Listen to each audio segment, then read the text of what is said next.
嗨，大家好，这里是庶民经理，我是余弟，韩国瑜的瑜，兄弟姐妹的弟，很高兴今天能来看我们的视频，麻烦大家在看视频之前，先给我们点个赞，如果还没有订阅我们庶民经理的话，也请订阅一下，我们非常需要您的支持。最近，在中国大陆，一种网络购物的新模式非常火爆。你每天一日三餐的食材，都可以通过这种新网络购物模式来购买。也就是说，人们传统去菜市场买菜的这些东西，都可以通过这种模式购买。它不同于传统网购的快递送货上门，而是要去社区的固定提货点拿货。它也不像传统网购那样要等好几天到货，也不像外卖那样半小时、1小时就到货，而是次日到货。这种新的购物模式呢，它就是社区团购。社区团购模式是将线上和线下进行整合的团购模式，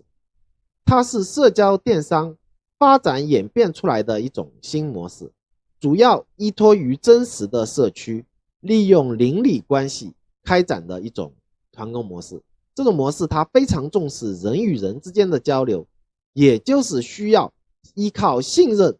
才能够持续下去的商业模式。社区团购模式是由企业发起的社区团购，整合供应链资源，搭建起一个社区团购平台，并且在社区招募团长。团长呢，一般都是社区的小店的店主或者是业主，让团长将社区居民拉入群里，分享商品链接，从而促成商品交易。由消费者自己进行自提，商品交易完成后，团长可以获得一定的佣金。这种模式呢，让商家可以在不需要门店、仓库和资金投入的情况下，做到快速获客，并且借助微信群进行圈地，把复购率做高，因此受到各行各业的商家的一个青睐。下面我们来介绍一下社区团购里面，它主要是由3个角色来构成的。我们来看一下这张图。第一个角色呢，它是社区团购的平台企业。第二呢，是这个团长，也就是这个由社区业主或者社区小店的老板来担任的这个团长的一个角色。最后一个角色就是社区里边的这个消费者啊，由这些社区团购的平台去发展这些团长，然后呢，由团长来把社区里的居民拉进这个微信群，然后也帮助这些社区居民在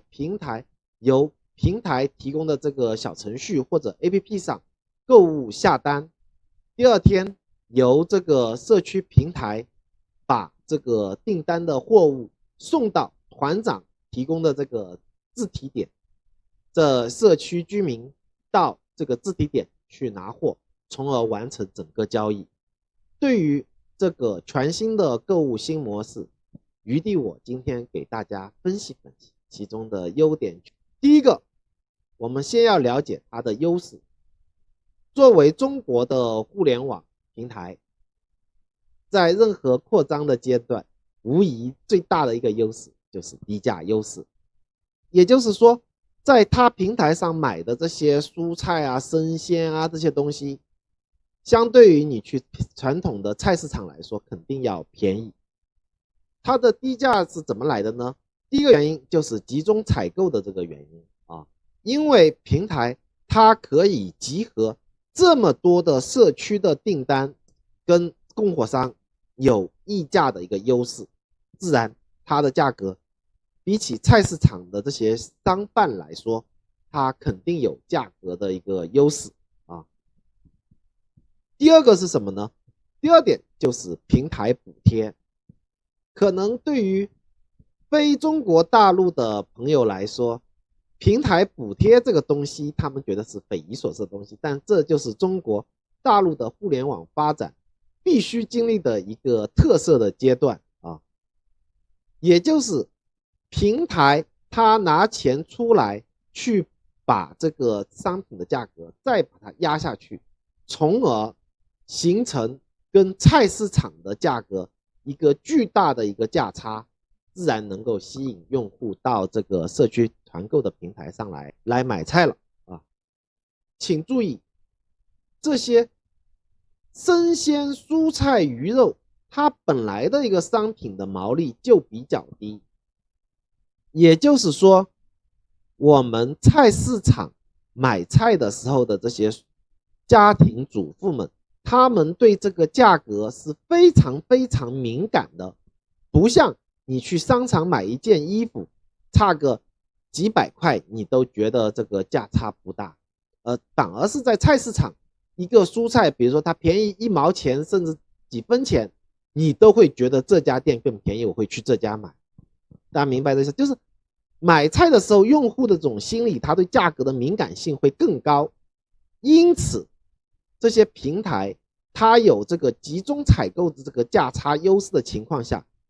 再进行这个平台补贴，从而实现全方位的比菜市场价格更低的一个现状。第二点，它的优势是什么呢？就是说它的买菜肯定有便利性，因为你对于普通的消费者来说，你买菜还是要去菜市场走过去，还要买这买那，是吧？要走的嘛，要花时间去买，是吧？但是呢，对于这种社区团购来说呢，你直接可以早一天在平台上直接就下单，然后第二天到家附近去拿个菜，相对来说比去菜市场买菜肯定要更便利。在余地我看来，未来这种模式它会不会持续的存在下去？那它会的，但是未来它会不会冲击掉传统的菜市场，或者抢夺菜市场的份额，或者让菜市场关门，很难啊。未来成为主妇买菜的一个辅助的一个选择，也就是比如说它市场份额占到10%、20%啊，传统菜市场还是占到50%这样的一个概念啊。当然，对于台湾或者香港或者其他国家的华人来说，也是可以借鉴。或许未来这是一个方向，只是看各个区域的人的天时地利人和文化消费习惯，看你如何结合的问题啊。好吧，今天就聊这么多。如果你觉得余地我聊的还挺靠谱的，那就麻烦再点个赞。好啊，再见。